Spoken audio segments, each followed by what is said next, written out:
मेरा परिवार एक मध्यम वर्गीय ब्राह्मण परिवार था। परिवार में हम 3 सदस्य थे।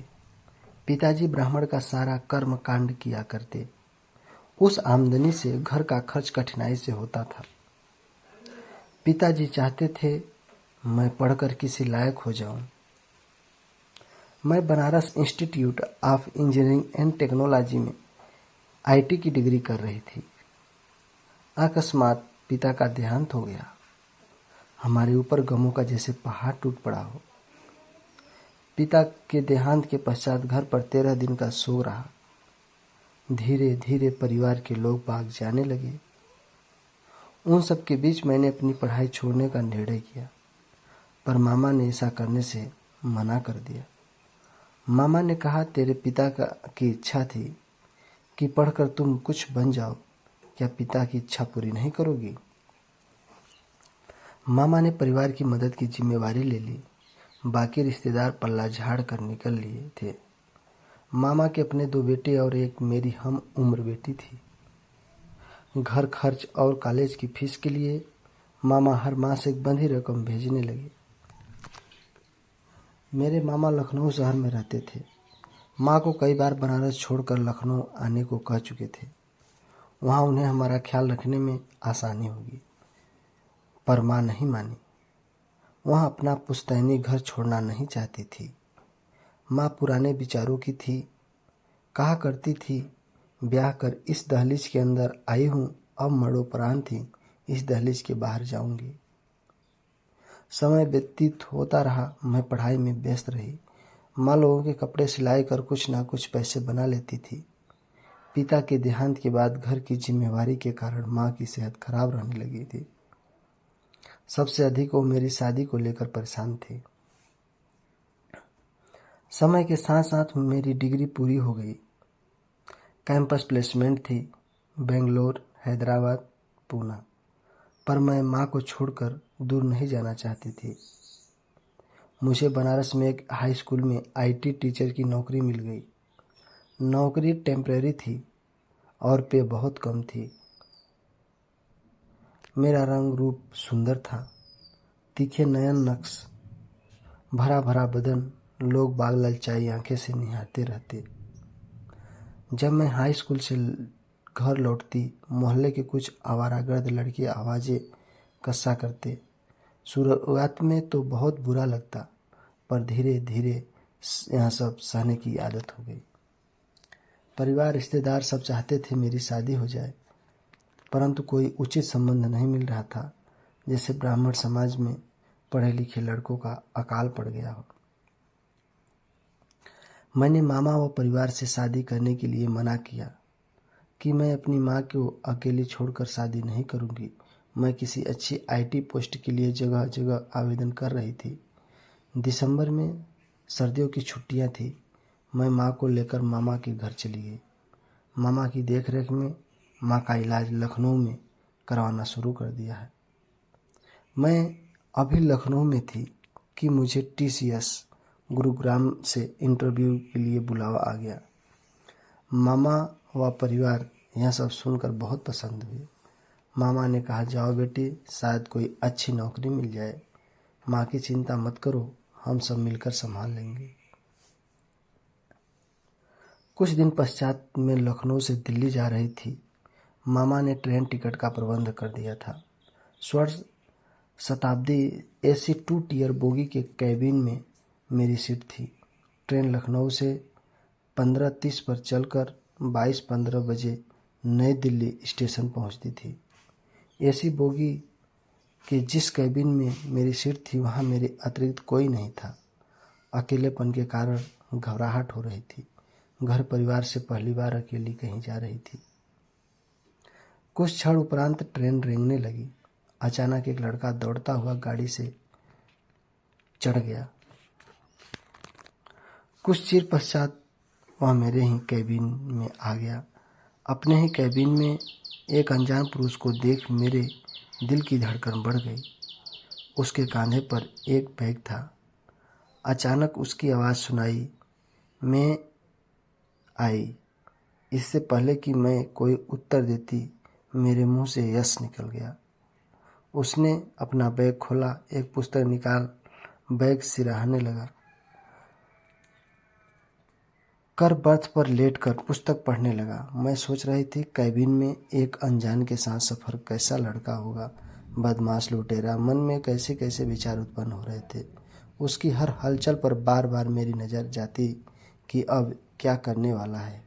लंबा कद, छरहरा बदन, गेहुआ रंग, मांसल शरीर, जीन्स के साथ ब्लू रंग की शर्ट।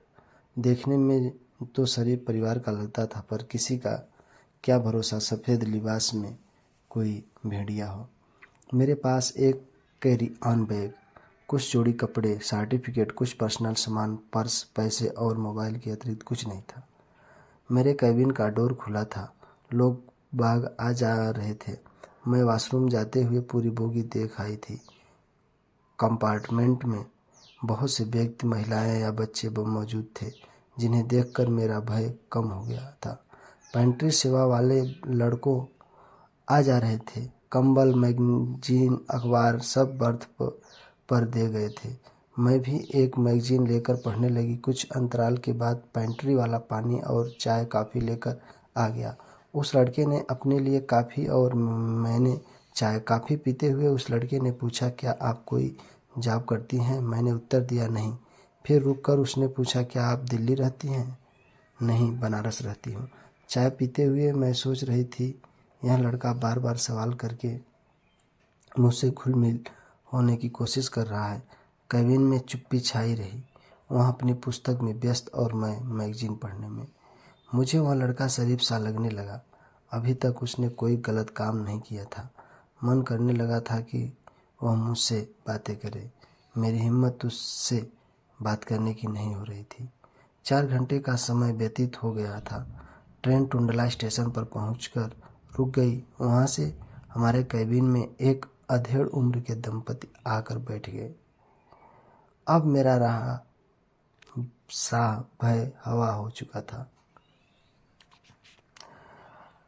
पर मेरे लिए अब एक नई चुनौती थी। रात्रि के 10:15 बजे हम नई दिल्ली स्टेशन पहुंच गए। ट्रेन से उतरने के पश्चात मैं सोच रही थी कि कहाँ जाऊं।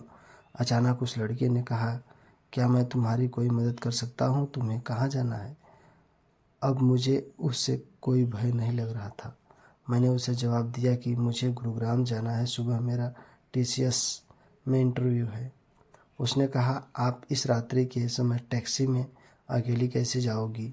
अगर बुरा न मानो तो मेरा ड्राइवर कार लेकर आया है। मुझे भी गुरुग्राम जाना है। मैं तुम्हें वहाँ छोड़ सकता हूँ। क्या इत्तेफाक था। हम दोनों साथ साथ सफ़र कर रहे थे, एक दूसरे से अनजान, एक ही गंतव्य स्थान पर जा रहे थे। थोड़ी हिचकिचाहट के पश्चात भगवान भरोसे मैं उस अनजान पुरुष के साथ गुरुग्राम जा रही थी। अभी तक हम दोनों एक दूसरे से परिचित नहीं हुए थे। ना ही मैं यह जान पाई कि वह कौन है, क्या करता है। नई दिल्ली स्टेशन से हम 40 मिनट में इफ़को चौक गुरुग्राम पहुंच गए।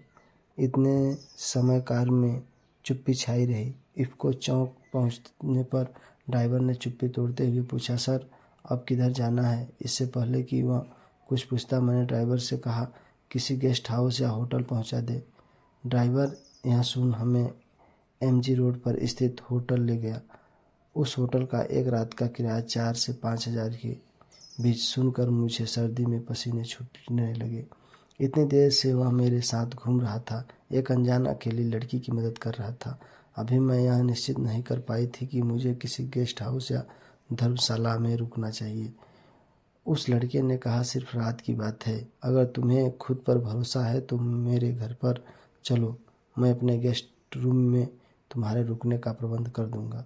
जो लड़की कभी किसी पुरुष को अपनी समीप नहीं आने देती थी, वह आज एक पर पुरुष के साथ उसी के घर पर रुकने को मजबूर थी। विधि की डिबंडना। मेरे पास उसे हाँ कहने के अतिरिक्त कोई चारा नहीं था। मुझे अब उस पर खुद से भी अधिक विश्वास हो गया था कि वह कोई गलत हरकत नहीं करेगा। इफ़को चौक से 20 मिनट पश्चात हम उसके घर सेक्टर 4 पहुंच गए। वहां पहुंचकर उसने अपने घर का ड्राइंग रूम मेरे रहने के लिए खुलवा दिया था। अगली सुबह मैं टीसीएस जाने के लिए तैयार हो गई। उसने अपने ड्राइवर द्वारा मुझे वहां पहुंचा दिया और कहा कि इंटरव्यू के पश्चात फ़ोन कर दूं, ड्राइवर आकर ले जाएगा। 10:30 पर मेरा इंटरव्यू शुरू हुआ। आधे घंटे बाद मुझे एक अच्छे पैकेज के साथ नियुक्ति पत्र मिल गया। मैं बहुत पसंद थी, मेरे पैर जमीन पर नहीं पड़ रहे थे। मैं अब सबसे पहले यह सूचना उन्हें देना चाहती थी और उनका धन्यवाद भी। मैंने फ़ोन मिलाकर पहले उनका धन्यवाद किया और नियुक्ति का भी बात बता दिया। उन्होंने अपनी गाड़ी मुझे लेने के लिए भेज दी। उनके घर पहुंचने के पश्चात हमारी मुलाकात शाम की चाय के समय हुई। इनका नाम राहुल बजाज था। इनकी माताजी गुरुग्राम में किसी स्कूल की प्रिंसिपल थी। पंजाबी परिवार, पिता का देहांत बहुत पहले हो गया था। Rahul Sunsoft Tech ANC Houston Texas company में कंसल्टिंग के पद पर कार्यरत थे। अधिक समय उनका बाहर आना जाना रहता था। मैंने अपने मामा को फ़ोन पर लखनऊ से आने से लेकर इंटरव्यू तक किस प्रकार राहुल ने मदद की सब विस्तार से बता दिया। मामा को गुरुग्राम बुला लिया ताकि मेरे रहने खाने का सारा प्रबंध मामा खुद कर जाए। 3 दिन पश्चात मेरे मामा गुरुग्राम पहुंच गए। मामा जी भी आकर राहुल के घर पर रुके। उनके रहने के लिए एक अलग कमरे का प्रबंध कर दिया था। खाना वगैरह के लिए हमने मना कर दिया था। मुझे राहुल के घर खाना खाने में समस्या थी। राहुल का परिवार मांसाहारी और हम शाकाहारी ब्राह्मण। राहुल के घर रोजाना सुबह नाश्ते में अंडे का प्रयोग होता था। मुझे अंडा से बास आती थी। मामा जी भी शाकाहारी थे। लखनऊ में रहने के कारण उन्हें नॉनवेज से इतनी परेशानी नहीं थी जितनी मुझे इनसे घिन आती थी। बातें करते हुए राहुल ने मामा जी से कहा, बाहर किसी हॉस्टल में रहने से अच्छा है मैं उनके घर रह जाऊं। उनका घर बड़ा है। मम्मी अकेली रहती है। मैं अधिकतर बाहर आता जाता रहता हूँ। हालांकि मम्मी की मदद के लिए 2 नौकरानी हैं, एक खाना बनाने और दूसरे घर की सफाई के लिए। अगर मैं उनके साथ रहूँगी तो राहुल की मम्मी को अच्छा लगेगा। किराए की हमें कोई आवश्यकता नहीं है।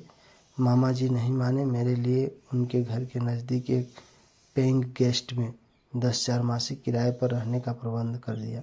कुछ दिन पश्चात मैं टीसीएस ज्वाइन कर ली। ऑफिस से आने के पश्चात मैं राहुल के घर उसकी मम्मी के पास चली जाती। इधर उधर की बातें करते सोने के समय तक मैं वहीं रुकी रहती। धीरे धीरे मुझे घर और परिवार अच्छा लगने लगा था, जैसे मैं उन्हें सालों से जानती हूँ। राहुल की अच्छाई और व्यवहार मेरे दिल में घर कर गए थे।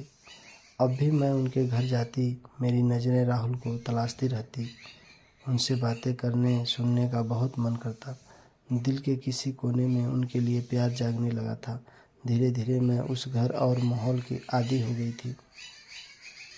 वैसे तो मामा से फ़ोन पर बातें हो जाती थी, फिर भी मामा 2-3 महीने पश्चात माँ की तसल्ली के लिए गुरुग्राम का चक्कर लगा लेते थे।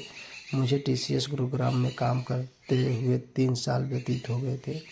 एक बार मामा जी मुझसे मिलने आए हुए थे। रविवार को छुट्टी थी। राहुल भी घर पर थे। फ़ोन पर राहुल ने हमें अपने घर चाय पर बुला लिया। चाय नाश्ता का सारा सामान बाहर से मंगवा लिया था।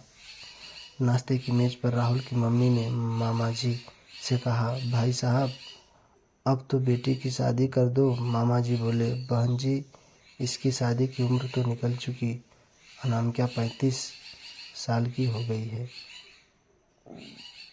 अब ब्राह्मण परिवार में इसका रिश्ता होने से तो रहा है। तभी राहुल बोले, मामा जी लड़की सुशील है, सुंदर है, पढ़ी लिखी, अच्छी नौकरी कोई तो कर ही लेगा। फिर राहुल हंसते हुए मेरी तरफ मुखातिब होकर बोले, अनामिका क्या मुझसे शादी करोगी? मामा जी के सामने यह सुनकर मैं तो शर्म से गड़ सी गई। जैसे काटो तो खून नहीं, मामा क्या सोचते होंगे। पर मामा जी ने बात को संभालते हुए कहा कि हम गैर ब्राह्मण परिवार में संबंध नहीं कर सकते। राहुल की मम्मी ने कहा, आप कौन से ज़माने की बात करते हैं? आजकल पढ़े लिखे बच्चे अपनी पसंद की शादियां करते हैं। बहुत सारी इंटरकास्ट शादियां हो रही हैं। आप कब तक इस जाति चक्कर में बेटी बिठाए रखेंगे? कुछ समय रुकने के पश्चात मामा जी वापस लखनऊ चले गए। 3-4 महीने पश्चात अचानक मामा जी ने राहुल की मम्मी को फ़ोन पर शादी की हाँ कर दी। सारे रिश्तेदारों को गुरुग्राम बुलाकर मेरी शादी दोनों परिवारों के सम्मिलित रीति रिवाजों के अनुसार राहुल के साथ इंटरकास्ट शादी कर दी। किस्मत मुझे कहाँ से कहाँ ले आई थी। राहुल मुझसे उम्र में 7 साल छोटे हैं। धीरे धीरे मैंने उस परिवार के रस्म व रिवाज को अपना लिया।